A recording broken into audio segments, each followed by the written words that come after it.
छत्तीसगढ़ में चुनावी जो परिणाम आए हैं, परिणाम के बाद में जिस तरह से कांग्रेस अपना पक्ष रख रही है और साफ तौर पर ये कह रही है कि उन्होंने जो निष्पक्षता से चुनाव जीता, लेकिन भाजपा का पक्ष दूसरा है। भाजपा कई तरह के इल्ज़ाम लगा रही है। उन्होंने साफ तौर पर उनका ये कहना है कि सत्ता का प्रभाव और धन बल इस तरह का भी इस्तेमाल किया गया और प्रभावशाली व्यक्तित्व के तहत, परिपाटी के तहत चुनाव जीते गए।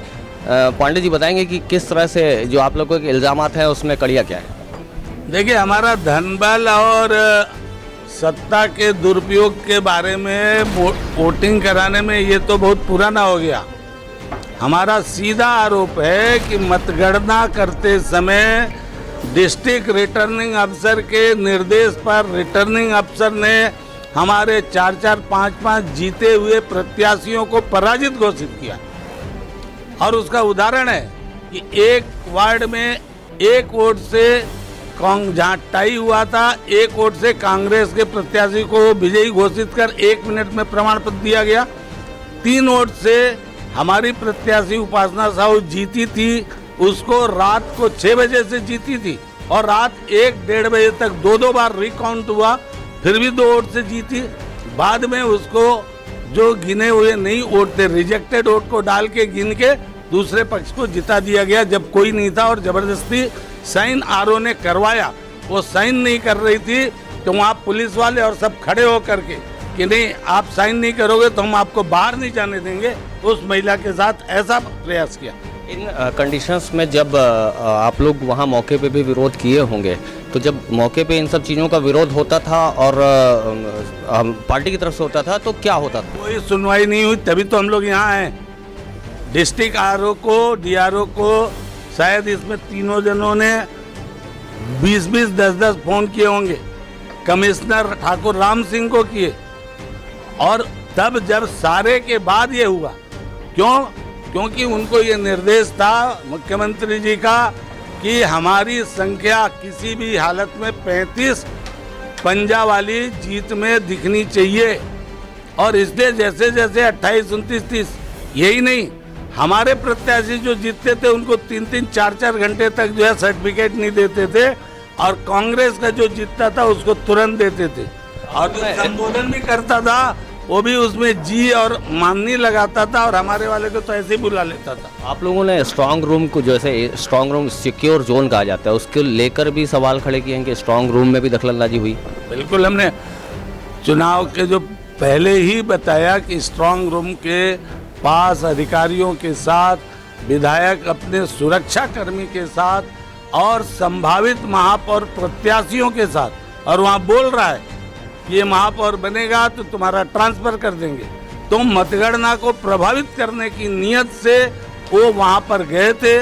एक आरओ के बारे में पूछ रहे हैं कि कौन से किस टेबल पे किस की ड्यूटी है। इसका मतलब क्या है? मेरे साथ में सांसद विजय बघेल जी, आगे जो लड़ाई है निर्वाचन आयोग तक तो जाएंगे ही, जाहिर है, और आगे क्या कोर्ट की भी लड़ाई रहेगी? जहाँ तक जाना होगा वहाँ तक जाएंगे, मगर न्याय लेके रहेंगे। न्याय मिलने में वक्त तो बहुत लंबा लग जाता है, जैसे कई परिपाटी जाती है, कोर्ट तक भी जाती है, लेकिन उसके बाद टाइम भी बहुत लगता है।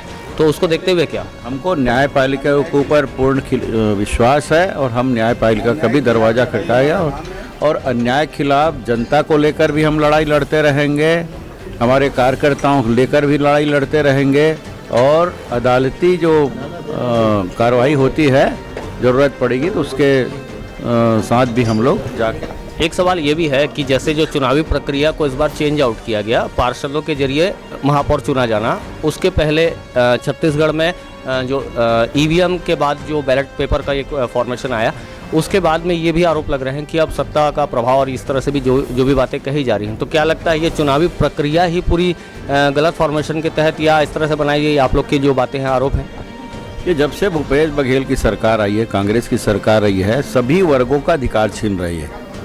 हर वर्ग, किसान, मजदूर, व्यापारी, कर्मचारी, अधिकारी, यहाँ तक कि बेरोजगार, महिलाएं, सबका अधिकार छीन रहे लोग।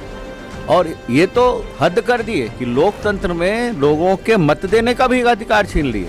उन्होंने जो मत दिया है उसको भी बदलने का कुकृत्य सरकार ये भूपेश बघेल के इशारों पर हो रही है। ये तो बहुत घृणित काम है, इससे बड़ा अपराध तो कोई हो नहीं सकता। मतलब लोकतंत्र की हत्या, लोकतंत्र का चीरहरण हो रहा है इस सरकार में। तो चुनाव रद्द कराने की भी मांग करते हैं क्या? निश्चित रूप से करेंगे, क्योंकि हम लोग आज जिला कलेक्टर से मिले थे और ये कहा था कि मेरे साथ 2 हमारी बहनें गई थी, जे ललिता जो 56 नंबर वार्ड से हमारी प्रत्याशी थी, टाई हो गया था। टाई होने के बाद दोनों ने, कांग्रेस ने भी और भाजपा ने भी, दोनों ने आवेदन किया कि रिकाउंटिंग होना चाहिए। इनको आधा 1 घंटा बिठा दिए और बाद में पता चला पीछे दरवाजे से उनको प्रमाण पत्र देकर कांग्रेस वालों को जीत घोषित कर दिया गया। कितना बड़ा अन्याय है। ये रोती रही, बिलखती रही वहाँ, लेकिन नहीं सुनी और चमका रही है। महिला होके एक महिला को चमकाना, अपने अधिकार का दुरुपयोग करना, ये बड़ा अपराध है। इसलिए क्यों नहीं इनके ऊपर कार्रवाई हो। साथ ही साथ ये 64 नंबर वार्ड से उपासना साहू जी हमारी प्रत्याशी 3 वोट से जीत गई। रिकाउंटिंग के लिए कांग्रेस ने आवेदन किया, रिकाउंटिंग हुआ। रिकाउंटिंग में भी ये जीत रही थी उतने ही वोटों से, लेकिन ये लोग षड्यंत्र पूर्वक जो अवैध मत आरओ ने सील लगा दिया था, प्रमाणित कर दिया था, ये अवैध हो गए हैं। पुष्ट कैसे करेंगे अवैध मत को? पुष्ट कैसे करेंगे कि आरओ सील लगाते हुए कुछ वीडियो क्लिपिंग होगी या कुछ प्रामाणिकता होगी उसकी? पूरा प्रमाण है, पूरा प्रमाण इनके साथ है, उनका दस्तखत किया हुआ है। वो जिन तरीकों से भी पुष्ट करने की हमारे पास अवसर उपलब्ध है, उन तमाम अवसरों का हम उपयोग करेंगे। ये भाजपा का पक्ष है, साफ तौर पर कहना है कि जो चुनावी प्रक्रिया है वो कहीं गलत तरीके से, जो प्रभावशाली जो राज्य में सरकार है उनके तंत्र द्वारा इस तरह चुनावी प्रक्रिया को डैमेज किया गया और आगे इनकी जो लड़ाई है वो निर्णायक स्तर पर भी जाएगी और न्यायालय की लिए भी शरण में जाने की बात करें। साफ तौर पर निर्वाचन आयोग को तो शिकायत इन्होंने कर ही दी है और कलेक्टर से भी शिकायत की है। अब इन सब आरोपों, इल्ज़ामों और सफाई के बीच में आगे का वक्त तय कर पाएगा कि आगे क्या, किसको कितना हद तक न्याय मिल पाता है, किसके आरोपों में कितनी सच्चाई है। नेशन फर्स्ट एबीके न्यूज़ के लिए छत्तीसगढ़ के भिलाई से मैं हूं शशिकांत तिवारी।